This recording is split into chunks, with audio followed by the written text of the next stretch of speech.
વિદ્યાર્થી મિત્રો, ગઈકાલે તમને એક્ઝામ્પલ આપેલો હતો મેં કે Z6 + 6 એ ગ્રુપ થાય છે કે નહીં ચેક કરજો, અને Z6 મલ્ટિપ્લિકેશન 6 પણ ગ્રુપ થાય છે કે નહીં ચેક કરજો. ચલો આજે હું તમને Z5 થી શરૂઆત કરીએ આપણે કે મલ્ટિપ્લિકેશન માટે કયા કયા રિસ્ટ્રિક્ટેડ ઇન્ટીજર સેટ જે છે એ ગ્રુપ બનશે. આપણે વિચારીએ ત્યારે Z5 મલ્ટિપ્લિકેશન 5 થી તો આપણે ખબર છે કે જો Z5 લઈએ તો આપણા એલિમેન્ટ કયા બનશે? Equivalence class of 0, equivalence class of 1, equivalence class of 2, equivalence class of 3, equivalence class of 4. ટૂંકમાં અત્યારે ઝડપથી કહ્યું તો આપણે 0, 1, 2, 3, 4 કહીએ, દરેકના ઇક્વિવેલન્સ ક્લાસ છે. હવે જો એના એલિમેન્ટ 0, 1, 2, 3, 4 હોય, અહીંયા પણ 0, 1, 2, 3, 4 હોય, અને જો હું મલ્ટિપ્લિકેશન મોડ્યુલો 5 લઉં તો એલિમેન્ટ કયા મળશે? 0 × 0, 0. એટલે કે 0 વડે કોઈ પણ એલિમેન્ટને ગુણશો તો જવાબ મળશે આપણને 0. અહીંયા પણ 0 વડે કોઈ પણ એલિમેન્ટ ગુણાશે તો જવાબ મળશે આપણને 0. 1 વડે મલ્ટિપ્લિકેશન કરો તો 1 × 1, 1 × 2, 2, 1 × 3, 3, 1 × 4, 4. એ પ્રમાણે 2 × 1, 2, 2 × 2, 4, 2 × 3, 6. પણ ઇક્વિવેલન્સ ક્લાસ ઓફ 6 માટે શું મળશે આપણને? Equivalence class of 1. કારણ કે આપણે મોડ્યુલો શું લઈએ છીએ? 5. જો મોડ્યુલો 5 લેતા હોઈએ તો 6 ને 5 વડે ભાગવાથી શેષ કેટલી મળશે આપણને? 1. એટલે 6 અને 1 બે સરખા થશે. 2 × 4 એટલે 8 થશે. અને 8 માટે વિચારીએ આપણે તો 8 કોને કોંગ્રુન્ટ થશે? જો મોડ્યુલો 5 લઉં તો 8 ને 5 વડે ભાગો એટલે 3. તો શું મળશે આપણને? 3. એ પ્રમાણે 3ના બધા એલિમેન્ટ અને 4ના એલિમેન્ટ. હવે જો અહીંયા આપણે ટેબલ બનાવીએ, ગ્રુપ ટેબલ જે ગયા વખતે બનાવેલું હતું, તો ગ્રુપ ટેબલ પરથી એવું કહી શકાશે કે ક્લોઝર પ્રોપર્ટીનું પાલન થાય છે. કારણ કે દરેક એલિમેન્ટ જોઈ લો આપણે અહીંયા કોઈ પણ આ બોક્સની અંદર જેટલા પણ એલિમેન્ટ છે એ દરેકની વેલ્યુ શું છે? 0, કાં તો 1, કાં તો 2, કાં તો 3 અને કાં તો 4. એનો મતલબ કે દરેકની વેલ્યુ આપણને 0 થી 4માં જ મળે છે. એટલે ક્લોઝર પ્રોપર્ટીનું પાલન થાય છે. એસોસિએટિવિટીનું પણ પાલન થાય છે. જો આઈડેન્ટિટી વિચારીએ આપણે તો સ્વાભાવિક છે કે મલ્ટિપ્લિકેશનની વાત કરતા હોઈએ તો આપણે આઈડેન્ટિટી શું મળશે? અહીંયા 1. તો અહીંયા 1 છે, અહીંયા પણ 1 છે, અહીંયા પણ 1 છે, અને અહીંયા પણ એલિમેન્ટ 1 મળે છે. એનો મતલબ કે 1 આઈડેન્ટિટી એલિમેન્ટનું ગ્રુપની અંદર અસ્તિત્વ છે, કારણ કે એના એલિમેન્ટ જે છે 1 એ આપણી પાસે અહીંયા છે. પ્રશ્ન એ કઈ વધે છે કે ઇન્વર્સ એલિમેન્ટ આપણને મળે છે કે નહીં. અને ઇન્વર્સ કોને કહીએ છીએ આપણને? તો જો આપણને કોઈ પણ બે એલિમેન્ટનો ગુણાકાર કરવાથી એટલે કે મલ્ટિપ્લિકેશન કરવાથી જવાબ આઈડેન્ટિટી મળે તો શું કહીશું આપણે એને? એ બંને એલિમેન્ટ એકબીજાના ઇન્વર્સ છે. અહીંયા વિચારો તમે તો 4નો ઇન્વર્સ શું મળશે આપણને? તો 4 × 4 આન્સર શું મળે છે અહીંયા આપણને? 1. તો કહી શકાશે કે inverse of equivalence class of 4 = 4. Correct? 3 માટે શું મળશે આપણને? તો 3ને અહીંયા ગુણો, તમે કોના વડે ગુણીએ છીએ આપણે? 2 વડે. તો 3 × 2 = 6 અને 6ની વેલ્યુ શું મળે છે આપણને? 1. એનો મતલબ કે ઇન્વર્સ ઓફ 3 = 2. તો સ્વાભાવિક છે કે ઇન્વર્સ ઓફ 2 શું મળશે આપણને? 3. Inverse of 2 = 3. અને ઇન્વર્સ ઓફ 1 શું મળે છે આપણને? 1. પણ what is inverse of 0?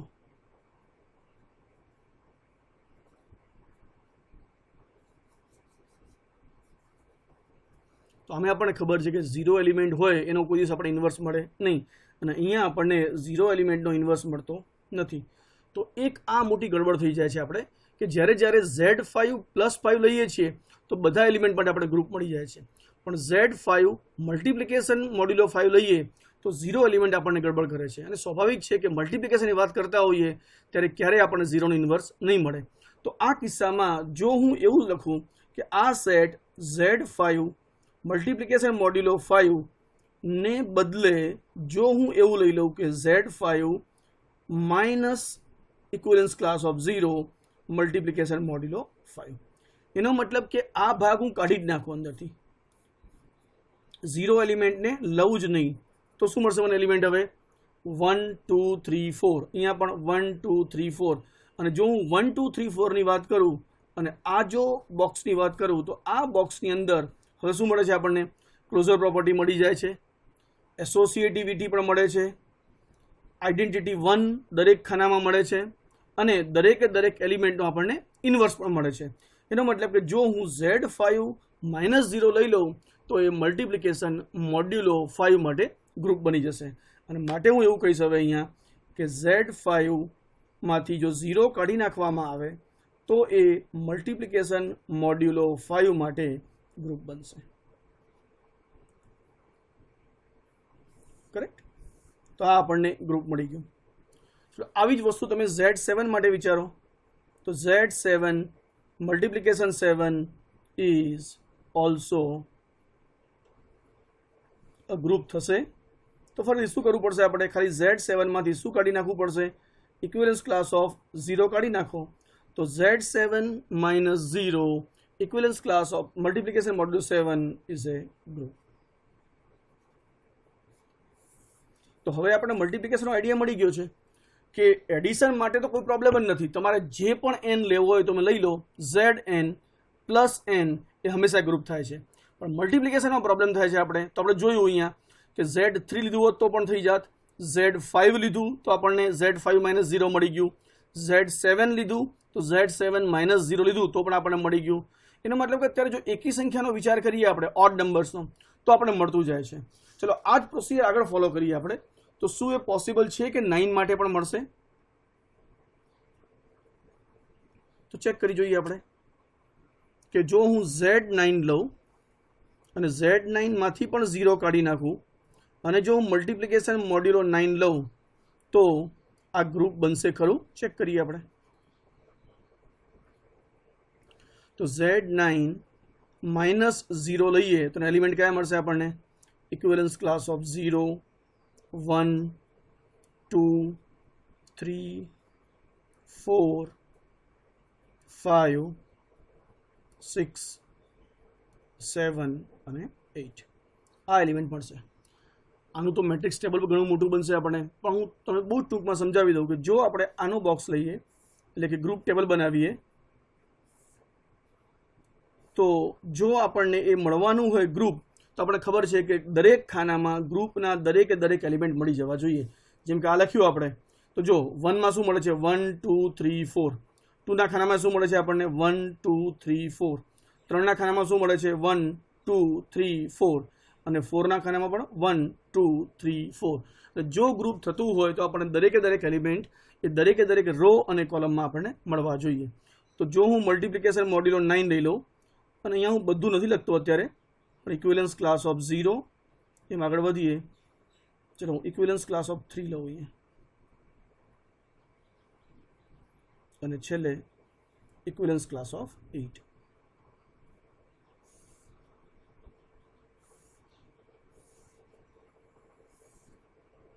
equivalence class of 0, equivalence class of 3, equivalence class of 8.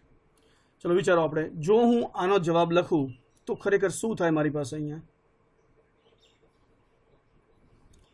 3 into 0, હવે 0 તો નીકળી જશે આપણો, એટલે આ ભાગ તો આખું કાઢી નાખવાનો છે આપણે કારણ કે -0 લઈએ છીએ. તો અહીંયા મળશે 1 2 3 4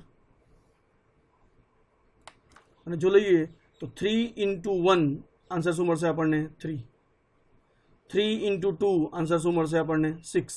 3 into 3 આન્સર શું મળશે? 9. પણ ઇક્વિવેલન્સ ક્લાસ ઓફ 9 ની વેલ્યુ શું થાય? 0. કારણ કે આપણે કોની વાત કરીએ છીએ અહીંયા? મલ્ટિપ્લિકેશન મોડ્યુલો 9. તો શું મળશે અહીંયા? 0.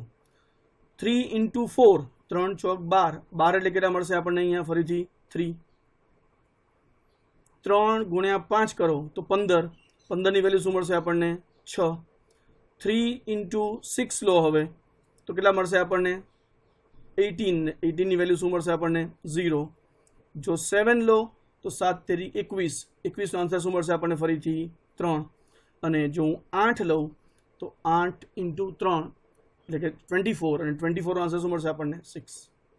તો તમે જુઓ 3 નું જે ખાનું છે ને આપણે એના દરેક ખાનાનો જવાબ શું મળે છે? 3 6 9 ની જગ્યાએ 0. ફરીથી 3 6 9 ની જગ્યાએ 0 3 અને 6. તો જ્યારે હું આ રોની વાત કરીશ અને જો મારે 3 નો ઇન્વર્સ શોધવો હશે તો 3 નો ઇન્વર્સ ક્યારે મળે આપણને? કે જે ખાનામાં આપણને 1 મળતું હોય તો 3 ને કોના વડે ગુણવાથી આપણને જવાબ 1 મળશે? અહીંયા એનો મતલબ 3 ને કોઈ પણ એલિમેન્ટ વડે ગુણવાથી આપણને જવાબ 1 ક્યારે પણ નહીં મળે, કારણ કે 3 ને 1 વડે ગુણશો એટલે 3, 2 વડે ગુણશો એટલે 6, 3 વડે ગુણશો એટલે 0, પાછું 4 વડે ગુણશો એટલે 3, 5 વડે ગુણશો એટલે 6 અને 6 વડે ગુણશો એટલે પાછું 0, 7 વડે ગુણશો તો ફરીથી 3, 8 વડે ગુણીશું એટલે ફરીથી 6 મળશે અને આગળ વધતા જાઓ. એનો મતલબ કે 3ના ખાનામાં આપણને કોઈ પણ એલિમેન્ટ શું મળશે? 360, 360, 360. એનો મતલબ 3ને કોઈ પણ એલિમેન્ટ વડે ગુણવાથી આપણને જવાબ કોઈ દિવસ ઇક્વિવેલન્સ ક્લાસ ઓફ 1 નહીં મળે. અને 1 નહીં મળે એનો મતલબ કે Z9 -0 કરવા છતાંય આપણને ઇક્વિવેલન્સ ક્લાસ ઓફ 3નો ઇન્વર્સ મળતો નથી. અને ઇન્વર્સ નથી મળતો એનો મતલબ કે આ ગ્રુપ નહીં થાય. તો વિચારો ફરીથી આપણે ક્યાં આવીને પહોંચ્યા કે જો Zn + n લો તો આપણને બધા ગ્રુપ મળે છે. મલ્ટિપ્લિકેશનનો પ્રોબ્લેમ હતો એટલે આપણે શું કર્યું? એકી સંખ્યા લેવાનો પ્રયત્ન કર્યો આપણે. તો Z3, Z5, Z7 એ પ્રયત્ન કરવા ગયા તો આપણને એક મુશ્કેલી પડતી હતી. કઈ મુશ્કેલી પડતી હતી? 0 વાળી. તો આપણે શું કર્યું? 0 કાઢી નાખ્યો. એનો મતલબ કે Z3 - 0 એ મલ્ટિપ્લિકેશન મોડ્યુલો 3 માટે ગ્રુપ થઈ ગયું. Z5 - 0 એ મલ્ટિપ્લિકેશન મોડ્યુલો 5 માટે ગ્રુપ થઈ ગયું. Z7 લીધું તો Z7 - 0 મલ્ટિપ્લિકેશન મોડ્યુલો 7 માટે ગ્રુપ થઈ ગયું. પણ આ જ પેટર્નથી જો આગળ વધવા ગયા તો આપણી ગાડી Z9 પર અટકી ગઈ. કેમ? કારણ કે Z9 - 0 મલ્ટિપ્લિકેશન મોડ્યુલો 9ની અંદર આપણને 3 એક એવો એલિમેન્ટ છે ઇક્વિવેલન્સ ક્લાસ ઓફ 3 કે જેનો ઇન્વર્સ આપણે શોધી શકતા નથી. એનો મતલબ કે હવે 0 સિવાયની બીજી એક ગડબડ પણ આવી ગઈ અને એ એલિમેન્ટ 3 માટેની. તો Z9 - 0 એ પણ મલ્ટિપ્લિકેશન મોડ્યુલો 9 માટે ગ્રુપ થતું નથી. એનો મતલબ કે આપણે જે એકી સંખ્યાવાળી ફોર્મ્યુલા ફોલો કરતા હતા એ હવે કામ નહીં લાગે. તો કંઈક એવી ગડબડ છે કે જેના કારણે આપણે ઇન્વર્સ શોધવામાં તકલીફ પડે છે. બાકી તમે જુઓ બાકીના બધા ફિલ્ડ મળી જાય છે આપણને. ક્લોઝર પ્રોપર્ટી તો થઈ જાય છે, એસોસિએટિવિટી તો મળી જાય છે, એલિમેન્ટ 1 તો અંદર છે એનો મતલબ કે આઈડેન્ટિટી આપણને મળી જાય છે. પ્રોબ્લેમ ખાલી ઇન્વર્સ માટે જ મળે છે. તો એના માટે વિચારીએ કે હવે જ્યારે મલ્ટિપ્લિકેશન મોડ્યુલો n લેતા હોઈએ ત્યારે એવા કયા એલિમેન્ટ મળશે કે જેનો ઇન્વર્સ મળશે અને એવા કયા એલિમેન્ટ હશે કે જેનો ઇન્વર્સ આપણને નહીં મળે. જો આના માટે એક ફોર્મ્યુલા આપણને ચોખ્ખી મળી જાય તો આપણે આ મલ્ટિપ્લિકેશન મોડ્યુલ 7 માટેના જેટલા પણ ગ્રુપ ડિફાઇન કરવા હશે એ બધા ગ્રુપ આપણે ડિફાઇન કરી શકીશું. અને એને જો આપણે જનરલ શીખવું હોય એક ફોર્મ્યુલા તરીકે તો આપણે આવું વિચારીએ આપણે કે થિયરમ તરીકે લઈ લઈએ કે એવા કયા એલિમેન્ટ હશે કે જેનો આપણને Zn ની અંદર હંમેશા ઇન્વર્સ મળશે અને કયા એલિમેન્ટ હશે કે જેનો આપણને કદાપી ઇન્વર્સ નહીં મળે. તો આને એક થિયરમ તરીકે લઈ લઈએ આપણે હવે. અને થિયરમ તરીકે આમ લઉં છું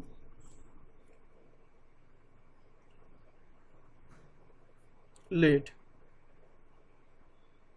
M be equivalence class of M be any element of Zn. Zn આપણો સેટ છે equivalence class of 0, 1, 2, 3, 4 up to n-1. આપણે ખબર જ છે કે Zn શું છે આપણું?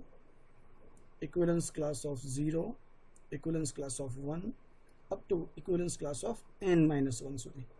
equivalence class of n આપણને ખબર છે where equivalence class of n is equal to equivalence class of 0. જ્યારે Zn ની વાત કરતા હોઈએ તો n નો ઇક્વિવેલન્સ ક્લાસ ઓટોમેટિક 0 થઈ જશે.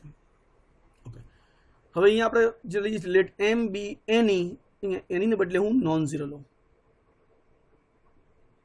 કારણ કે આપણને પહેલેથી ખબર છે કે જો એલિમેન્ટ 0 હશે તેનો આપણને કદાપી ઇન્વર્સ મળવાનો જ નથી. આપણે એવા એલિમેન્ટનો ઇન્વર્સ શોધીશું જે નોન ઝીરો હોય. તો late m be any non-zero element of Zn, then this m has multiplicative inverse. આપણે પહેલેથી કહી જ દઈએ જો m એ Zn નો કોઈ પણ નોન ઝીરો એલિમેન્ટ હોય તો આપણને કેવા એલિમેન્ટ માટે ઇન્વર્સ મળશે? તો લખીએ if and only if this m એટલે કે જે આપણે ઇન્ટીજર આપેલો છે એ અને જે આપણે Zn લીધો છે એનો n, જો m અને n એ બંને રિલેટિવલી પ્રાઇમ હોય તો, રાઈટ? આનો અર્થ થાય છે m and n are relatively prime. તો હવે આપણે બહુ જ ક્લિયર થઈ ગયા. આના પછી તમને આઈડિયા પણ આવી ગયો કે જ્યારે આપણે Z9 લીધો હતો ત્યારે આપણે 3નો ઇન્વર્સ ન મળ્યો. કેમ ના મળ્યો? કારણ કે 3 અને 9 એ બંનેનો GCD 1 નથી, 3 છે. તો વિચારો, હવે તમને એડવાન્સમાં પણ ખબર પડી ગઈ કે આપણે ખાલી 3ની વાત કરી હતી. 3ની તમે 6 લેશો તો પણ આ પ્રોબ્લેમ થવાનો. 6નો પણ ઇન્વર્સ નહીં મળે. કેમ? કારણ કે 6 અને 9 એ બંનેનો GCD પણ શું થશે? 3. તો એનો મતલબ કે Z9 લીધું હતું એમાં માત્ર 3ની ગડબડ નથી, 3 અને 6 બંનેની ગડબડ હતી. એનો મતલબ કે હવે આપણે જ્યારે ઇન્વર્સ લેવો હોય ત્યારે Znના કયા એલિમેન્ટનો ઇન્વર્સ મળશે? એવા એલિમેન્ટનો ઇન્વર્સ મળશે કે જે એલિમેન્ટ માટે n સાથેના એ એલિમેન્ટ રિલેટિવલી પ્રાઇમ હોય, એટલે કે GCD 1 હોય. ચલો આને આપણે પ્રૂફ તરીકે લઈ લઈએ, જે આપણને ઘણી બધી જગ્યાએ કામમાં લાગશે અને આપણા ઘણા બધા પ્રોબ્લેમ સોલ્વ કરી દેશે. ચલો પહેલો પાર્ટ આપણે એવો લઈએ, કારણ કે ઇફ એન્ડ ઓનલી ઇફ છે એટલે આપણે બંને ભાગ સાબિત કરવાના છે. ચલો પહેલો ભાગ લઈ લઈએ આપણે. એઝ્યુમ ધેટ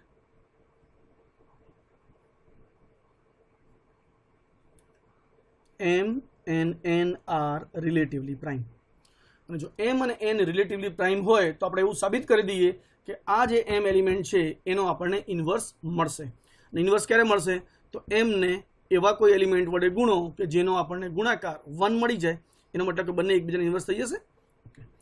હવે જુઓ, m અને n જો રિલેટિવલી પ્રાઇમ હોય તો આપણે એક થિયરમ ભણી ગયા છીએ, એક રિઝલ્ટ ભણી ગયા છીએ. There exist integers p and q such that શું ભણી ગયા છીએ આપણે? જો આ બંને રિલેટિવલી પ્રાઇમ હોય તો આપણે બે ઇન્ટીજર એવા મળશે કે જેથી pm plus qn is equal to 1 થાય. રાઈટ? હવે જો આ બંનેની વેલ્યુ, આની પણ વેલ્યુ 1 થાય તો હું બંને બાજુ ઇક્વિવેલન્સ ક્લાસ લઈ લઉં તો આમ લખી શકાય pm પ્લસ qn નો equivalence class is equal to 1 નો ઇક્વિવેલન્સ ક્લાસ. થઈ ગયો? ઓકે. હવે જો જ્યારે તમે ઇક્વિવેલન્સ ક્લાસની અંદર લખ્યું હોય અને કોઈ પણ ઓપરેશન, એ એડિશન હોય કે મલ્ટિપ્લિકેશન હોય, એને જ્યારે અલગ કરવાનું હોય, અત્યારે બ્રેકેટની અંદર લખ્યું છે એટલે કે ઇક્વિવેલન્સ ક્લાસની અંદર લખ્યું છે ત્યારે આપણે એને મલ્ટિપ્લિકેશન બોલીએ છીએ અને એડિશન બોલીએ છીએ. પણ જ્યારે આને બહાર કાઢીશું ત્યારે આપણે આ કોના માટે વાત કરી રહ્યા છીએ? તો અહીંયા Zn માટે વાત કરી રહ્યા છીએ. તો જે એડિશન હશે એને પણ કહીશું આપણે એડિશન મોડ્યુલો n, અને જ્યારે મલ્ટિપ્લિકેશન છૂટું પાડીશું તો એને પણ કહીશું આપણે મલ્ટિપ્લિકેશન મોડ્યુલો n. તો હવે જો મારે આને લખવું હોય તો આમ લખીશું pm પ્લસ, ધ્યાન રાખજો બરોબર, qn ઇઝ ઇક્વલ ટુ 1. આ કિસ્સામાં હું pm પ્લસ qn ના ઇક્વિવેલન્સ ક્લાસને સીધું જ pm પ્લસ qn નહીં કહી શકું, પણ equivalence class of pm addition મોડ્યુલો n equivalence class of qn. કારણ કે આ જે સેટ છે આ સેટનું ઓપરેશન કયું છે? એડિશન મોડ્યુલો n, મલ્ટિપ્લિકેશન મોડ્યુલો n. એટલે જ્યારે Zn ના એલિમેન્ટ લઈશું આ Zn નો એલિમેન્ટ થઈ ગયો, આ પણ Zn નો એલિમેન્ટ થઈ ગયો. જો અંદર જ્યારે હતા ત્યાં સુધી ઇન્ટીજર હતા, પણ જેવા એ ઇક્વિવેલન્સ ક્લાસની અંદર આવી ગયા એટલે હવે Zn એલિમેન્ટ થઈ ગયા. અને Zn ના એલિમેન્ટ હોય તો Zn નું ઓપરેશન શું છે? કાં તો એડિશન મોડ્યુલો n, મલ્ટિપ્લિકેશન મોડ્યુલો n. ચલો હવે આ બંને ગુણાકાર છે એટલે ઇન્ટીજર છે ત્યાં સુધી ગુણાકાર તરીકે લખી શકાય. પણ આ જ વસ્તુ જો મલ્ટિપ્લિકેશન એટલે કે ઇક્વિવેલન્સ ક્લાસના ફોર્મમાં આવશે, લખીશું equivalence class of p into multiplication મોડ્યુલો n અને આ n પ્લસ એડિશન મોડ્યુલો n. આને કેમ લખીશું આપણે? ઇક્વિવેલન્સ ક્લાસ ઓફ q અને equivalence class of n is equal to 1. પણ જ્યારે આપણે Zn ની વાત કરતા હોઈએ ત્યારે Zn એલિમેન્ટ કેટલા થાય? 0, 1, 2, 3 અપ ટુ n માઇનસ 1. અને આપણને એ પણ ખબર છે કે Zn ની વેલ્યુ શું થઈ જાય? ઇક્વિવેલન્સ ક્લાસ ઓફ 0, કારણ કે n is congruent to 0 with respect to modulo n. તો આપણને આની વેલ્યુ શું મળી જશે? 0. That implies equivalence class of p modulo n into m is equal to 1. અને જો આ 0 કેમ થઈ જશે? equivalence class of n is equal to equivalence class of 0. કેમ? કારણ કે n is congruent to 0 with respect to modulo n થાય. અને કેમ થાય છે તો જો કારણ કે n ડિવાઇડ્સ n માઇનસ 0, કારણ કે n માઇનસ 0 તો n જ થાય, n ડિવાઈડ કરે છે માટે આમ લખી શકાય અને માટે આ થશે. ક્લિયર? તો શું મળી ગયું આપણને? p into m is equal to 1. તો હવે તો ક્લિયર થઈ ગયું, જો m નો ગુણાકાર p સાથે કરવાથી જો જવાબ આપણને 1 મળતો હોય તો સ્વાભાવિક છે કે p શું હશે? એનો ઇન્વર્સ જ હશે. પણ p જે છે ઇન્વર્સ, આપણે બે વસ્તુ જોઈએ, ઇન્વર્સ તો જોઈએ, પાછો એ શેમાં હોવો જોઈએ? zn ની અંદર પણ હોવો જોઈએ. અને zn ની અંદર તો જ હોય જો આ p ની કિંમત કાં તો ઇક્વિવેલન્સ ક્લાસ ઓફ 0 હોય, કાં તો 1 હોય, કાં તો n માઇનસ 1 હોય. પણ અહીંયા આપણે ખબર નથી p કોણ છે. અહીંયા તો આપણે એટલી જ ખબર છે કે p શું છે? એક ઇન્ટીજર છે. અને p જો ઇન્ટીજર હોય તો p ની વેલ્યુ n કરતાં મોટી પણ હોઈ શકે. તો ચેક કરીએ આપણે હવે શું થશે. તો equivalence class of p into equivalence class of n is m is equal to 1. જો પહેલો કેસ લઈએ, ઇફ p ની વેલ્યુ જો n કરતાં નાની હોય તો કોઈ પ્રશ્ન નથી, then equivalence class of p is the inverse of equivalence class of n. કારણ કે n કરતાં નાનો એટલે આનો એલિમેન્ટ અંદર જ મળશે આપણને, અને એ એલિમેન્ટ જો અંદર મળતો હોય તો એ element into m is equal to 1 મળી ગયો, માટે બંને કેવા થઈ ગયા? એકબીજાના ઇન્વર્સ. પણ જો મોટો હોય તો શું થાય? ઇફ p ની વેલ્યુ n કરતાં મોટી હોય તો આપણને ડિવિઝન અલ્ગોરિધમ આવડે જ છે. તો શું લખીશું આપણે? p is equal two n into q dash plus શેષ હું જે લઈ લઉં અહીંયા, કરેક્ટ? વેર જેની વેલ્યુ શું થાય તો ખબર છે કે આ જે છે રિમાઇન્ડર છે એ કાં તો 0 હોય અને કાં તો એની વેલ્યુ n કરતાં નાની હોય, એટલે કે n માઇનસ 1 સુધી હોય. એટલે જો p ની વેલ્યુ n કરતાં મોટી હોય તો આપણે p ને n વડે ભાગી શકીએ, અને p ને n વડે ભાગવાથી જો ભાગફળ આપણને q ડેશ મળતું હોય અને શેષ જો j મળતી હોય તો શું લખી શકાય? p is equal two n into q dash plus j. મળી ગયું. અને હવે અહીંયા શું થશે? Equivalence class of p is equal to equivalence class of q dash n q dash plus equivalence class of j. હવે તમને ખ્યાલ આવી જ ગયો છે કે અહીંયા આની વેલ્યુ 0 થઈ જવાની છે, અને આની વેલ્યુ 0 થઈ જાય તો આપણને ઇક્વિવેલન્સ ક્લાસ ઓફ p શું મળી ગયું? Equivalence class of j. અને જ્યાં j ની વેલ્યુ શું છે જુઓ તમે, j ની વેલ્યુ 0 થી શરૂ કરીને n માઇનસ 1 ની વચ્ચે છે.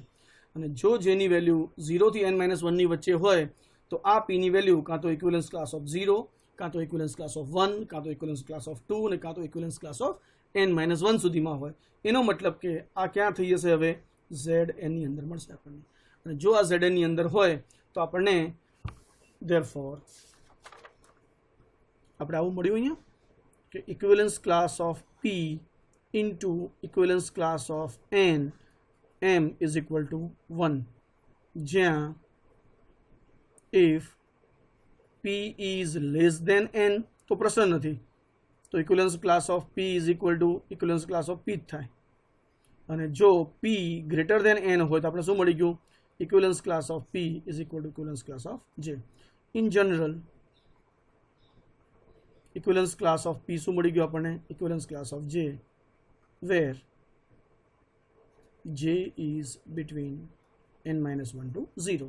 અને આ કિસ્સામાં જો નાની હશે તો જે j છે એ જ વેલ્યુ અહીંયા મળશે આપણને. અને માટે શું મળી ગયું? In general equivalence class of p is equal to equivalence class of j. અને માટે શું મળી ગયું આપણને? j ઇન્ટુ m મોડ્યુલો n is equal to 1. and therefore equivalence class of j is the inverse of equivalence class of m, and therefore m has a multiplicative inverse in Zn. તો મળી ગયું આપણને. જો m એ non zero હોય તો આપણને મલ્ટિપ્લિકેટિવ inverse ક્યારે મળ્યો? જ્યારે આપણે એવું એઝ્યુમ કર્યું હતું કે m અને n બંને રિલેટિવલી પ્રાઇમ હોય તો. રાઈટ? હવે ઊંધું વિચારી લઈએ આપણે, કારણ કે આપણે ઇફ એન્ડ ઓનલી બંને સાબિત કરવાના છે.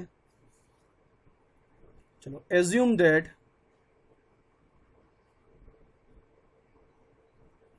m has a multiplicative inverse in Zn. તો આપણે સાબિત શું કરીશું? હવે આ કિસ્સામાં સાબિત કરવું પડશે કે m અને n બંને રિલેટિવલી પ્રાઇમ છે. જો m ને મલ્ટિપ્લિકેટિવ ઇન્વર્સ હોય તો શું થાય? Let k belongs to Zn be the multiplicative inverse of m. કારણ કે આપણે એઝ્યુમ કરીએ છીએ કે m ને મલ્ટિપ્લિકેટિવ ઇન્વર્સ છે. જો મલ્ટિપ્લિકેટિવ ઇન્વર્સ હોય તો ધારો કે k છે, તો શું થાય? m મલ્ટિપ્લિકેશન મોડ્યુલો n into k is equal two શું મળશે આપણને? આઈડેન્ટિટી શું છે અહીંયા? 1. હવે મેં તમને શીખવાડેલું પ્રમાણે જ્યારે મલ્ટિપ્લિકેશન મોડ્યુલો હોય ત્યારે વચ્ચે ઓપરેશન શું આવે? મલ્ટિપ્લિકેશન મોડ્યુલો n. પણ જો હું એને ગુણાકાર તરીકે લઈ લઉં તો આમ કહેવાશે mk is congruent two 1. Correct? જ્યારે ઓપરેશન બહાર નીકળે, બંને ઇક્વિવેલન્ટ મોડ્યુલો અલગ થઈ જાય તો એને લખાશે મલ્ટિપ્લિકેશન મોડ્યુલો n. પણ જો એક જ અંદર લખાશે તો ઇન્ટીજર તરીકે કામ કરશે, માટે m ઇન્ટુ k લખાશે. હવે જો આ બંનેનો ઇક્વિવેલન્સ ક્લાસ સરખો હોય એનો મતલબ કે mk ઇઝ કોંગ્રોન ટુ 1 કહેવાય. કોની દ્રષ્ટિએ? આપણે મોડ્યુલો n ની વાત કરી રહ્યા છીએ એટલા માટે. અને જો mk ઇઝ કોંગ્રોન ટુ 1 હોય with respect to modulo n, એનો મતલબ કે n ડિવાઇડ્સ mk માઇનસ 1. આનો અર્થ શું થાય? n એ mk માઇનસ 1 ને ડિવાઈડ કરે છે, એનો મતલબ કે n એ mk માઇનસ 1 નો એક અવયવ છે. અને જો n એ mk માઇનસ 1 નો એક અવયવ હોય તો કેમ લખાય? mk minus 1 is equal two n multiplication something એવું થશે, ધારો કે ઇન્ટુ t, કારણ કે તો જ અવયવ થાય. અને જો આ પ્રમાણે હોય mk minus 1 is equal two nt, તો મળશે આપણને mk, અને આ બાજુ લઈ આવો, minus nt is equal to 1. તો આમ લખી શકાશે k into m plus minus t into n is equal to 1. ખ્યાલ આવે છે બધાને? આનો શું થશે? k into m into minus t into n is equal two 0. તો થઈ ગયું k ઇન્ટુ m. ચલો માઇનસ t ને હું t ડેશ કહી દઉં છું. સે minus t is equal two t dash, જે શું છે? ઇન્ટીજર જ છે, ખબર છે આપણને. તો k into m t dash into n is equal to 1. તો જો કોઈ પણ ઇન્ટીજર m અને n માટે જો આપણને એવા બીજા બે ઇન્ટીજર k અને t ડેશ મળી જાય કે જેથી km plus t dash n is equal to 1 થાય, તો આનો અર્થ એવો થશે કે m અને n બંને કેવા છે? Relatively prime. આપણે ભણી ગયા હતા ને કે જો m અને n રિલેટિવલી પ્રાઇમ હોય તો આપણને એવા બે ઇન્ટીજર ધારો કે a અને b મળે કે જેથી am plus bn is equal to 1 થાય. તો અહીંયા ઇન્ટીજર શું? k અને t ડેશ લઈએ છીએ. તો km plus t dash n is equal to 1, માટે m અને n બંને રિલેટિવલી પ્રાઇમ છે. તો આપણે બંને રિઝલ્ટ મળી ગયા. એના પરથી કે શું કહીશું? હેન્સ બંને પરથી એવું મળી ગયું આપણને કે if m is a non-zero element of Zn, then m has a multiplicative inverse in Zn if and only if જે એલિમેન્ટ લીધો છે a અને Zn નો n બંને કેવા હોવા જોઈએ? રિલેટિવલી પ્રાઇમ હોવા જોઈએ. કરેક્ટ? તો આ એક સરસ થિયરમ થઈ ગયું. એક્ઝેક્ટલી એવું બીજો થિયરમ લઈએ આપણે. તો હવે આના પર તમને બીજો એક આઈડિયા પણ મળી ગયો કે જો આ ઇન્ટીજર m એ જો આ n સાથે રિલેટિવલી પ્રાઇમ હોય તો દરેકે દરેક એલિમેન્ટનો મલ્ટિપ્લિકેટિવ ઇન્વર્સ આપણને મળી જ જવાનો છે. અને હવે જો દરેક એલિમેન્ટનો મલ્ટિપ્લિકેટિવ ઇન્વર્સ મળી જવાનો હોય તો હવે ઇન્વર્સ શોધવામાં પ્રશ્ન થયો નહીં. અને ઇન્વર્સ શોધવામાં પ્રશ્ન નથી થયો એનો મતલબ કે મલ્ટિપ્લિકેશન મોડ્યુલો n માટે ગ્રુપ બનવામાં પણ પ્રશ્ન નહીં થાય. તો વિચારો, એવું હું અહીંયા કઈ એલિમેન્ટ લખું Zn ની જગ્યાએ, એવી કઈ વેલ્યુ મૂકું n ની જગ્યાએ કે જેથી મને હંમેશા મલ્ટિપ્લિકેશન ઇન્વર્સ મળે ને મળે જ. તો બહુ સિમ્પલ વસ્તુ થઈ ગઈ. જો હું n ની જગ્યાએ p મૂકી દઉં અને આ p ને હું પ્રાઇમ નંબર કહું તો સ્વાભાવિક છે કે પ્રાઇમ નંબર જે છે એ દરેક એલિમેન્ટને કેવો હોય? રિલેટિવલી પ્રાઇમ જ હોય. ધારો હું 3 લઈ લઉં તો 3 તો જે છે એ 3 કરતાં નાના કોઈપણ એલિમેન્ટ માટે પ્રાઇમ જ થવાનો છે. કે n છે એટલે આપણે n કરતાં નાના એલિમેન્ટની વાત કરવાના છીએ. જો 9 લઉં તો ગડબડ શું થઈ ગઈ આપણી 3 અને 6 વાળી. પણ જો મેં 11 લીધા હોત તો equivalence class of 0, equivalence class of 1, 2, 3, 4, 5, 6, 7 up to 10 સુધી ઇક્વિવેલન્સ ક્લાસ ઓફ 11 છે એટલે 11 છે એ 1 થી 10 બધાને કેવો છે પ્રાઇમ રિલેટિવલી પ્રાઇમ થઈ જશે. જો હું 13 લઉં તો 13 કરતાં નાના કોઈ એલિમેન્ટ લઈ લો equivalence class of 0, 1, 2, 3 up to 12 તો 13 નંબર જે છે એ 1 થી 12 બધાને કેવું છે રિલેટિવલી પ્રાઇમ છે.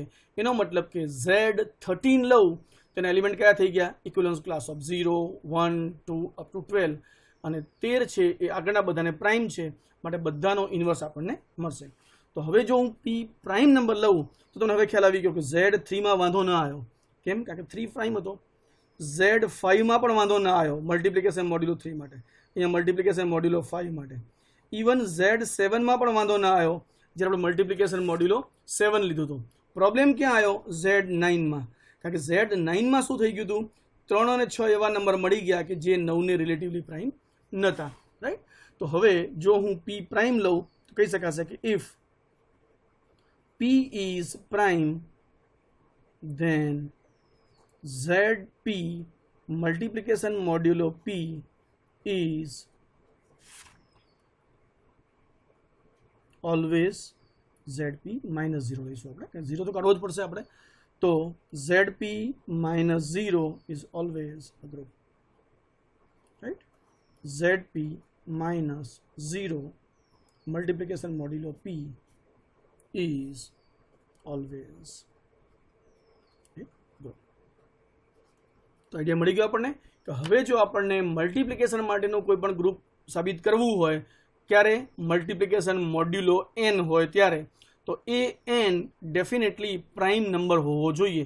અને જો એ પ્રાઇમ નંબર હોય તો એના કરતાં આગળના બધા જ નંબર સાથે શું મળશે આપણને રિલેટિવલી પ્રાઇમ થશે માટે ગ્રુપ થઈ જશે. તો આપણને એક વસ્તુ મળી ગઈ કે જ્યારે Zn એડિશન મોડ્યુલો n લેતા હતા તો nની કોઈ ચિંતા કરવાની જ જરૂર નથી. કોઈ પણ n લઈ લો આપણે જવાબ મળી જતો હતો. પણ જ્યારે હું મલ્ટિપ્લિકેશન મોડ્યુલો nની વાત કરીશ ત્યારે Zn ગમે તેવો n નહીં ચાલે. એ Zn કેવો હોવો જોઈએ પ્રાઇમ P હોવો જોઈએ. એટલે કે Znમાં n જો હું પ્રાઇમ નંબર લઈ લઉં તો મને વાંધો નહીં આવે. અને એ કિસ્સામાં Zn -0 લઈ લઉં એટલે કે 0 કાઢી નાખું તો એ મલ્ટિપ્લિકેશન મોડ્યુલો n માટે હંમેશા ગ્રુપ બનશે જ્યારે nની વેલ્યુ પ્રાઇમ નંબર P હશે ત્યારે. આ જનરલાઇઝ થઈ ગયું. જનરલાઇઝ મતલબ Zn plus n is always a group, but Zn modulus n is a group if element of Zn are non-zero, એટલે કે 0 કાઢી નાખો અને n પ્રાઇમ હોય તો. પાછો એક નવો પ્રશ્ન ઊભો થાય કે જો Zn વાળા કેસમાં 0 તો કાઢ્યો જ છે ને આપણે, 0ની સાથે જો બીજા થોડા ઘણા એલિમેન્ટ કાઢી નાખીએ આપણે અંદરથી અને બાકીના વધ્યા કયા એલિમેન્ટ કાઢી નાખીએ એવા એલિમેન્ટ કાઢી નાખીએ કે જે એલિમેન્ટ n સાથે રિલેટિવલી પ્રાઇમ ના થતા હોય, ટૂંકમાં આપણને નડતા હોય. જો નડતા એલિમેન્ટ કાઢી નાખો અને બાકીના વધ્યાએ એલિમેન્ટ રાખો તો એ ગ્રુપ થશે કે નહીં થાય? અને જો એ ગ્રુપ થાય તો એનો ઓર્ડર કેટલો હોય? આ બહુ જ ઇન્ટરેસ્ટિંગ થિયરમ થઈ ગયું જેને આપણે આગળ ઓઇલર થિયરમ તરીકે પણ લઈશું અને અત્યારે હું તમને એની સરસ નાની સાબિતી આપી દઉં. અને એના માટે એક ટર્મ ડિફાઇન કરીએ આપણે, જે ટર્મને કહીશું આપણે ઓઇલર્સ 5 function.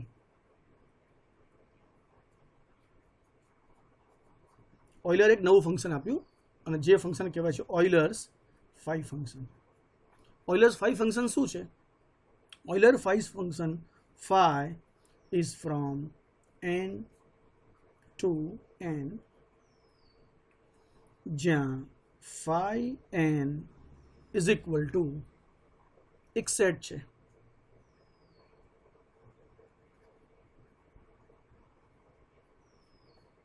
Number of elements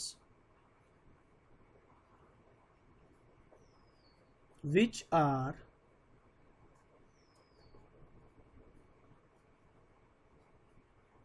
less than n and relatively prime to n.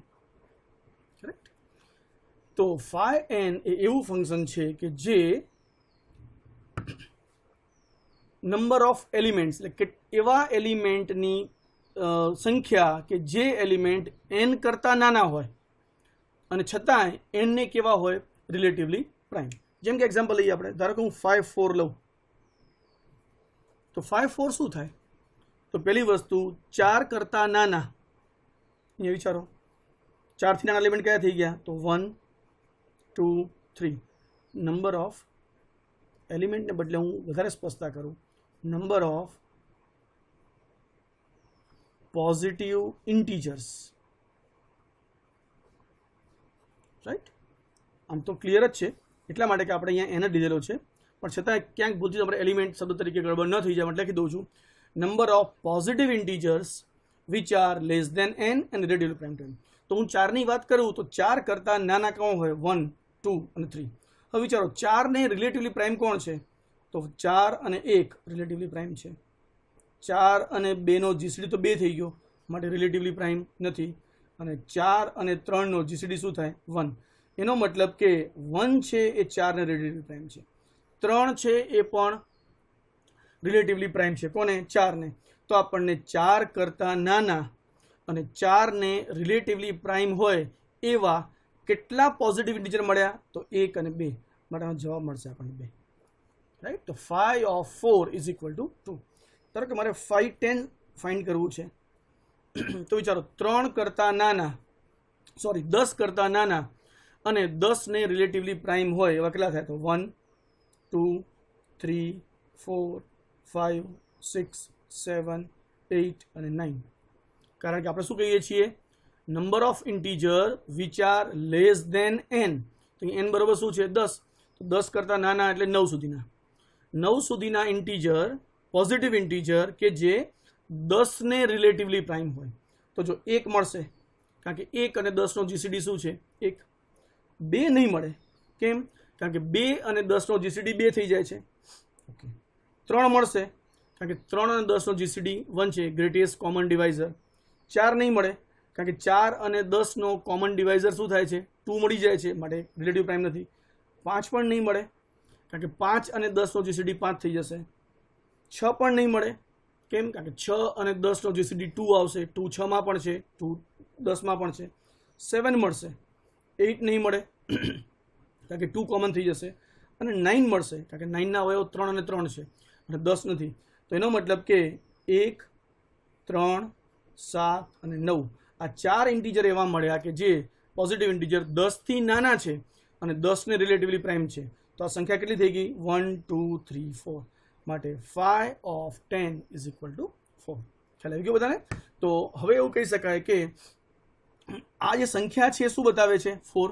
4 એવી સંખ્યા બતાવે છે કે જે સેટ ઓફ પોઝિટિવ ઇન્ટીજર છે જે 10 કરતાં નાના છે અને 10 ને રિલેટિવલી પ્રાઇમ છે.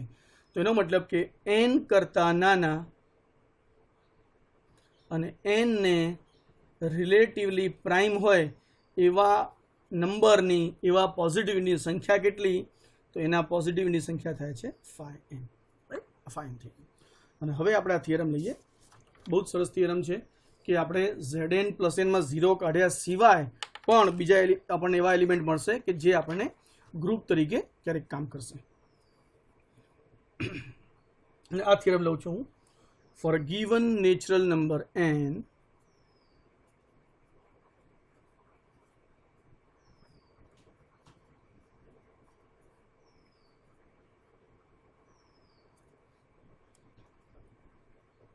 the set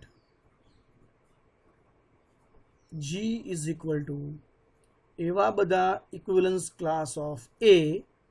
ધ્યાન રાખજો બરોબર. G કેવો સેટ છે? the set of all equivalence class of A belonging to Zn. કારણ કે આપણે n ની વાત કરીએ છીએ.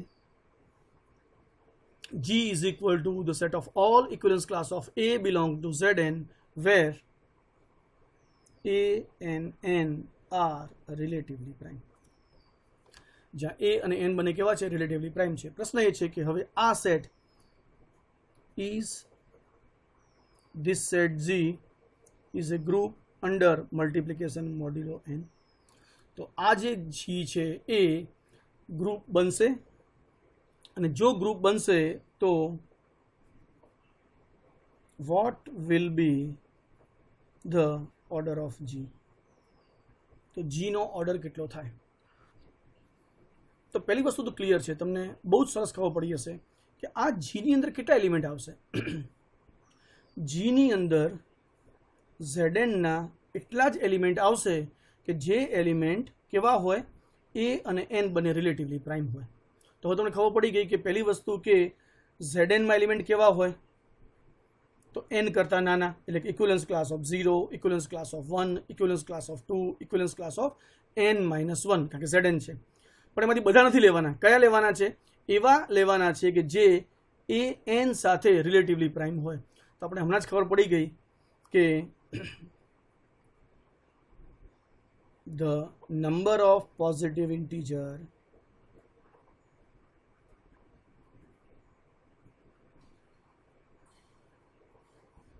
less than n and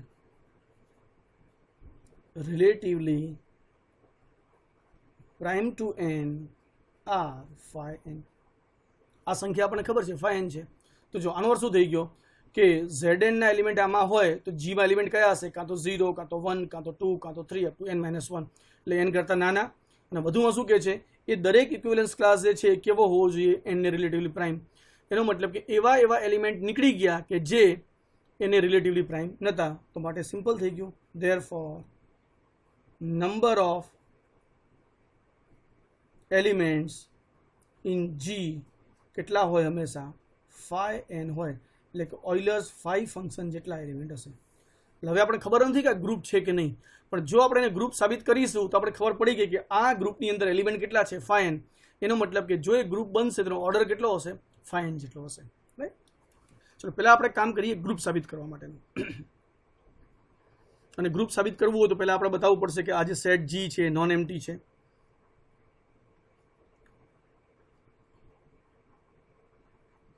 ચલો વી નો ધેટ, બહુ સિમ્પલ વસ્તુ છે કે 1 લઈ લો તો 1 અને n તો ઓલવેઝ રિલેટિવલી પ્રાઇમ જ હોય. 1 and n are relatively prime. હવે જો 1 અને n રિલેટિવલી પ્રાઇમ હોય તો એક કામ પતી ગયું. That implies this 1 belongs to G. કેમ? કારણ કે આપણી જીની ડેફિનેશન શું છે? જુઓ બરોબર. આપણી જીની ડેફિનેશન એવી છે કે જે પણ એલિમેન્ટ n સાથે રિલેટિવલી પ્રાઇમ હશે, જો અહીંયા a અને n રિલેટિવલી પ્રાઇમ હોય તો આ જે a છે એ એનો ઇક્વિવેલન્સ ક્લાસ શેમાં આવેલો છે? ઝેડએનમાં, એટલે કે જીમાં આવેલો છે. થઈ ગયું. તો જો 1 અને n રિલેટિવલી પ્રાઇમ હોય તો ઇક્વિવેલન્સ ક્લાસ ઓફ 1 કોનો એલિમેન્ટ થઈ ગયો? જીનો એલિમેન્ટ થઈ ગયો. અને 1 જો જીનો એલિમેન્ટ હોય તો માટે કહીશું G is not equal to 5. તો પહેલી વસ્તુ મળી ગઈ આપણને. શું? કે આપેલો સેટ એ નોન એમ્પ્ટી છે. ચલો હવે શું લઈશું આપણે? Closure property. કોને કહી છે ક્લોઝર પ્રોપર્ટી આપણે? Let equivalence class of A and equivalence class of B belongs to G. અને આવું લખીએ તો આપણે સાબિત શું કરવું પડશે? આપણે સાબિત એવું કરવું પડશે કે equivalence class of A multiplication મોડ્યુલો n ઇક્વિવલન્સ ક્લાસ ઓફ B પણ શેમાં આવેલું છે? જીમાં આવેલું છે. આવું સાબિત કરવું પડશે. ચલો સાબિત કરી દઈએ આપણે.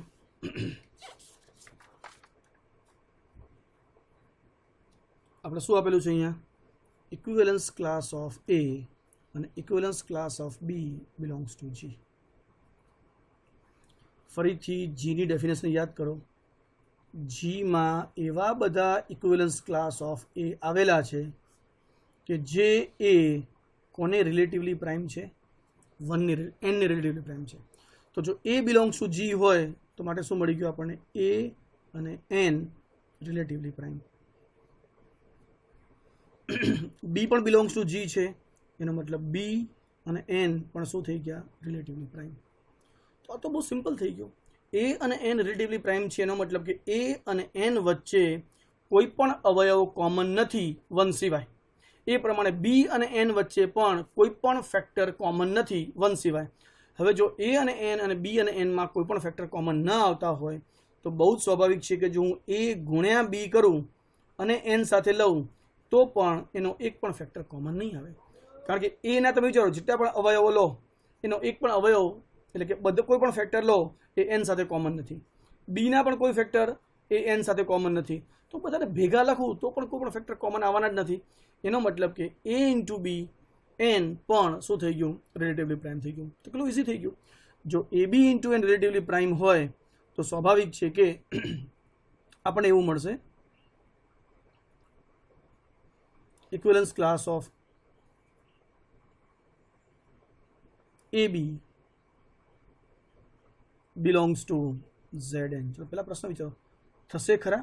આ એક પ્રશ્ન છે, કારણ કે અહીંયા તો ડેફિનેશનમાં કીધેલું છે કે જો એ અને એન રિલેટિવલી પ્રાઇમ હોય તો ઓટોમેટિક એ જે છે એ ZN માં આવી જ જાય. અહીંયા એ બી અને એન રિલેટિવલી પ્રાઇમ થઈ જ ગયા, તો શું ઇક્વિવેલન્સ ક્લાસ ઓફ એ બી ને ZN માં સીધું લખી શકીશ? નહીં. કેમ નહીં લખી શકાય? કારણ કે એ જે છે કોનો એલિમેન્ટ હોવો જોઈએ? ZN નો એલિમેન્ટ હોવો જોઈએ. એનો મતલબ કે આ જે એ છે એની વેલ્યુ કેવી હોવી જોઈએ? એન કરતાં નાની હોવી જોઈએ. પણ જો એન કરતાં નાની ન હોય તો ગડબડ થઈ જાય. એટલે કે જો એ અને બીનો ગુણાકાર એન કરતાં મોટો થઈ જાય અને એન કરતાં મોટો હોય તો ZN માં તો એલિમેન્ટ આવે જ નહીં, કે ZN ની અંદર તો એલિમેન્ટ કેવા છે બધા? એન કરતાં નાના હોય એવા. તો આમ લખી શકું. હવે પહેલી વસ્તુ એ કે જો એ ઇન્ટુ બી મેં તમને હમણાં શીખવાડ્યું હતું કે જો આને મારે ઇક્વિવેલન્સ ક્લાસ અલગ કરી દેવા તો કેમ લખી શકાય? Equivalence class of A multiplication modulo N equivalence class of B. તો આ કામ થઈ ગયું આપણું. તો હવે જો ખાલી એવું બતાવી દઈએ કે એ ઇન્ટુ બી ZN માં છે તો આપણું બધું કામ પતી ગયું. આપણને અત્યારે એક જ વસ્તુ ખાલી ગડબડ થાય છે કે આ એ ગુણ્યા બી ની વેલ્યુ ZN કરતાં ઓછી હશે કે નહીં હોય. તો પહેલો કેસ વિચારીએ આપણે, if A into B less than N. તો ક્યાં ચિંતા છે? જો A into B less than N હોય તો સ્વાભાવિક છે કે equivalence class of A B belongs to ZN. અને equivalence class of A B belongs to ZN હોય એનો મતલબ કે equivalence class of A multiplication modulo N equivalence class of B belongs to ZN. તો કામ થઈ ગયું આપણું. ક્લોઝર પ્રોપર્ટી આપણને મળી ગઈ. પણ જો એ અને બીનો ગુણાકાર, કેસ 2 એવું વિચારીએ આપણે કે ઇફ એ અને બીનો ગુણાકાર એન કરતાં મોટો હોય, તમને મગજમાં થશે પણ કે આવું ક્યારે થાય? હું તમને સિમ્પલ એક્ઝામ્પલ આપું. ધારો કે હું Z7 લઈ લઉં, ખ્યાલ આવે છે બધાને? તો Z7 ના એલિમેન્ટ કયા થાય? 0. ચલો નાનું એક્ઝામ્પલ લઉં તમને વધારે ખબર પડે. ચલો હું 5 લઈ લઉં. તો જો હું 5 લઉં તો એના 5ના એલિમેન્ટ કયા થાય? 0, 1, 2, 3 અને 4. આ થશે? તો વિચારો જો આના કોઈ પણ બે એલિમેન્ટ લઉં તો 1 × 3 3 થશે, 1 × 4 4 થશે, 1 × 2 2 થશે. ત્યાં વાંધો નથી આવતો, 5 થી નાના છે. પણ Z5 થી નાના, ધારો કે હું 3 લઉં, Z5 નો એલિમેન્ટ છે, હું 4 લઉં તો અહીંયા આપણે આ બેનો ગુણાકાર શું થઈ જશે? 12 થઈ જશે. અને 12 થશે માટે ગડબડ થઈ જશે, કારણ કે એનો એલિમેન્ટ Z12 એ આની અંદર નથી. તો આવા કિસ્સામાં શું કરીએ છીએ આપણે? તમને આઈડિયા પણ છે, જ્યારે ગુણાકાર 12 થઈ જાય તો હું 5 વડે ભાગી કાઢું છું, અને 5 વડે ભાગવાથી શેષ કેટલી વધી? 2. તો હવે 2 કોનો એલિમેન્ટ થઈ ગયો? Z5 નો. તો એવું જ અહીંયા કરીએ આપણે. જો એ બીની વેલ્યુ એન કરતાં મોટી હોય તો શું કરીએ આપણે? એ બીને એન વડે ભાગીએ, અને એન વડે ભાગવાથી જો શેષ ક્યુ મળતી હોય, ભાગફળ ક્યુ મળતું હોય અને શેષ આર મળતું હોય તો કામ પતી ગયું આપણું. If a b is greater than N તો આપણે એ બીને કેમ લખી શકીએ? n × q + r. જ્યાં આરની વેલ્યુ હવે કેટલી હશે? કાં તો 0 અથવા n કરતાં નાની. થઈ ગયું? તો માટે ઇક્વિવેલન્સ ક્લાસ ઓફ એ બી શું થઈ ગયું? Equivalence class of NQ plus equivalence class of R. પણ જે n વડે ગુણાયેલો હોય એનો ઇક્વિવેલન્સ ક્લાસ તો 0 થઈ જવાનો છે, કારણ કે ઇક્વિવેલન્સ ક્લાસ ઓફ જ્યારે 5 હોય ત્યારે 5, 10, 15, 20, 25 બધાની વેલ્યુ શું થાય? 0. તેમ ZN હોય તો n, 2n, 3n, 4n, 5n, qn શું થઈ ગયા? 0. તો આપણે શું મળી ગયું અહીંયા? Equivalence class of A b is equal to equivalence class of R. અને જ્યાં આરની વેલ્યુ શું છે? કાં તો 0 અને કાં તો n કરતાં ઓછી. અને જો n કરતાં ઓછી હોય તો આ કોનો એલિમેન્ટ થઈ ગયો? ZN નો. અને જો આ ફરીથી ZN નો એલિમેન્ટ થઈ ગયો તો એ બીની વેલ્યુ શું છે? Equivalence class of A multiplication મોડ્યુલો n × b. એ કોનો એલિમેન્ટ થઈ ગયો? ZN નો. તો બંને કિસ્સામાં એ બીની વેલ્યુ n કરતાં નાની હોય તો પણ અને એ બીની વેલ્યુ એન કરતાં મોટી હોય તો એન સાથેનો ભાગાકાર લઈ લો, શેષ વધશે એ આપણે ક્યાં મળશે? ઝેડએનમાં મળશે. તો કોઈ પણ કિસ્સામાં આપણે મળી ગયું કે જો એ જીનો એલિમેન્ટ હોય, બી પણ જીનો એલિમેન્ટ હોય, તો એ ઇન્ટુ બી એ કોનો એલિમેન્ટ થશે? જીનો એલિમેન્ટ જ થશે. અને માટે કહી શકાશે કે therefore for every a and b belonging to G, that implies a multiplication modulo this belongs to G, and therefore multiplication modulo n is closed. Correct? ચલો હવે વિચારીએ આપણે આગળ. બીજો પાર્ટ એસોસિએટિવિટી લખવાની જરૂર નથી. Elements of G are associative. Very easy. ત્રીજું, here 1 belongs to G and 1 will be the identity element of G because એક સાથે તમે કોઈ પણ એલિમેન્ટ લઈ લો તો તમને એનો જવાબ શું મળશે? 1 into A. અને 1 into નો અર્થ શું થાય? એ પોતે જ. તો 1 શું મળી ગયું આપણને? આઈડેન્ટિટી. અને ચોથો ભાગ સૌથી સહેલો જે આપણે આગળ ધ્યાન રાખીશું, કયા એલિમેન્ટના ઇન્વર્સ મળશે અહીંયા? તો અહીંયા કીધું છે આપણે here a and n are relatively prime. અને એ અને એન જો રિલેટિવલી પ્રાઇમ હોય તો કહીશું દેર implies therefore equivalence class of A must has a multiplicative inverse in Zn. Correct? Came by previous theorem. આપણે હમણાં આગળ થિયરમ ભણ્યા ને કે જો non zero M A N ને રિલેટિવલી પ્રાઇમ હોય, એટલે કે એમ અને એન રિલેટિવલી પ્રાઇમ હોય તો એમનો આપણને હંમેશા ઇન્વર્સ મળે. તો અહીંયા જુઓ એ શું છે? એન ને રિલેટિવલી પ્રાઇમ છે અને એ ને રિલેટિવલી પ્રાઇમ છે, માટે આપણે એનો મલ્ટિપ્લિકેટિવ ઇન્વર્સ અંદર મળશે. અને ધેરફોર શું મળી ગયું આપણને? G is a group with operation multiplication modulo n. અને હમણાં જ વાત કરી કે જીમાં એલિમેન્ટ કેટલા છે? તો જીમાંથી એવા એલિમેન્ટ નીકળી ગયા કે જે એનને રિલેટિવલી પ્રાઇમ ન હોય. અને હવે આપણને એ પણ ખબર છે કે રિલેટિવલી પ્રાઇમ એલિમેન્ટ કેટલા હોય? તો એ સંખ્યા 5n જેટલી હોય. Therefore order of G is equal to 5n. અને એક એક્ઝામ્પલ લઉં તો વધારે ખ્યાલ આવી જશે. હવે તો જુઓ Z6 મલ્ટિપ્લિકેશન મોડ્યુલો 6, આમાં આપણને ગડબડ થઈ હતી. કરેક્ટ? શું ગડબડ થઈ હતી? કે આપણને એ ગ્રુપ મળતું નહોતું. તો હવે જો મારે આને Z6ને ગ્રુપ બનાવવું હોય મલ્ટિપ્લિકેશન મોડ્યુલો 6 માટે, તો Z6ને મારે રિસ્ટ્રિક્ટ કરવો પડે, એટલે કે Z6માંથી અમુક એલિમેન્ટ કાઢી નાખવા પડે. તો હું નવો એલિમેન્ટ આને G કહી દઉં તો G ઇઝ ઇક્વલ ટુ એવા બધા equivalence class of A belongs to Z6 કે જ્યાં આ એ 6ને જો રિલેટિવલી પ્રાઇમ હોય તો ચાલે કે નહીં? ચેક કરો. થઈ ગયું? આપણે જે થિયરમ લખ્યું એક્ઝેક્ટ એવું લખ્યું. મેં એનની જગ્યાએ શું કરી નાખ્યું? અહીંયા 6 કરી નાખ્યું. તો વિચારો હવે તો Z6ના એલિમેન્ટ કયા થાય? તો આપણે ખબર છે Z6ના એલિમેન્ટ થાય 0, 1, 2, 3, 4 અને 5. ઓકે, એમાંથી જીમાં કેટલા એલિમેન્ટ આવશે? બધા એલિમેન્ટ જીમાં આવશે ખરા? તો પહેલાં તો 0 જ નહીં આવે. કેમ? કારણ કે 0 એ 6ને રિલેટિવલી પ્રાઇમ નથી, એટલે કેન્સલ. 1 આવશે તો હા, કારણ કે 1 અને 6 બંને રિલેટિવલી પ્રાઇમ છે, માટે 1 આવશે. 2 આવશે તો 2 નહીં આવે. કેમ 2 નહીં આવે? કારણ કે 2 અને 6નો જીસીડી 2 થઈ જાય છે, માટે નહીં આવે. 3 તો 3 પણ નહીં આવે. કેમ? કારણ કે 3 અને 6નો જીસીડી પણ શું થાય છે? 3 થઈ જશે. 4 પણ નહીં આવે, કારણ કે 4 અને 6નો જીસીડી પણ શું થઈ જશે? 2 થઈ જશે. 4 અને 6નો જીસીડી 2 એ પણ નહીં. તો હવે કોણ આવશે? 5. એનો મતલબ કે આ જે સેટ જી લખ્યો મેં, એવા બધા equivalent class of A belongs to Z6 કે જ્યાં એ અને 6 બંને રિલેટિવલી પ્રાઇમ હોય. તો હવે આ Z6 હતો, એમાંથી મારે કેટલા એલિમેન્ટ નીકળી ગયા? 4 તો નીકળી ગયા, ખાલી 2 જ વધ્યા. કયા કયા? 1 અને 5. અને 1 અને 5 માટે ચેક કરો ગ્રુપ થાય છે કે નહીં. જુઓ મલ્ટિપ્લિકેશન મોડ્યુલો 6 એલિમેન્ટ કયા છે? 1. અને 5, 1 અને 5, 1 into 1 1, 1 into 5 5, 5 into 1 તો 5 અને 5 into 5 કેટલા થાય? તો 5 ગુણ્યા 5 એટલે 25 થાય. અને ઇક્વિવેલન્સ ક્લાસ ઓફ 25 જો હું 6 ની વાત કરું 6 ચોક 24, 25 ને 24 વડે ભાગ્યા એટલે શેષ શું વધ્યા? 1. તો આ શું મળી ગયું આપણને? 1. તો જુઓ આ જે બધી વેલ્યુ મળી ગઈ એ 1 અને 5 માં એટલે ક્લોઝર પ્રોપર્ટી, એસોસિએટિવિટી, 1 આઈડેન્ટિટી મળી ગયું.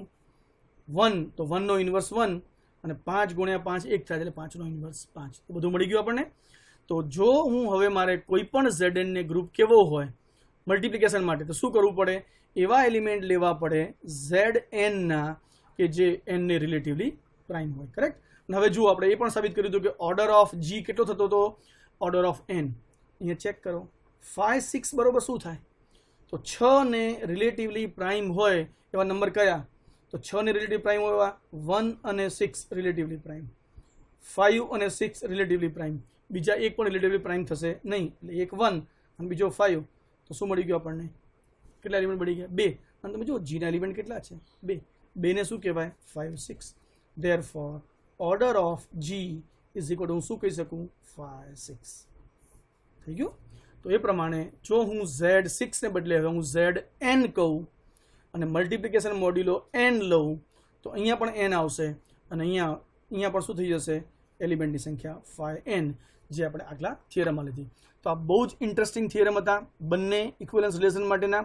આ બંને થિયરમ સરસ રીતે ભણજો તો તમને ગ્રુપ થિયરી પણ ઇઝીલી ફાવશે અને આગળ આપણે રિંગ થિયરી પણ ભણીશું, ફિલ્ડ પણ ભણીશું. ભવિષ્યમાં તમારે સેમેસ્ટર 6માં આવશો ત્યારે કે MScમાં આવશો ત્યારે તો તમારા છેક BSc ગણો, MSc ગણો કે MPhil ગણો, આ બધા એજ્યુકેશન માટે આ બંને થિયરમ બહુ જ અગત્યના છે અને ખાસ તૈયાર કરજો. Thank you. આટલું લેક્ચર આપણે પૂરું કરીએ છીએ.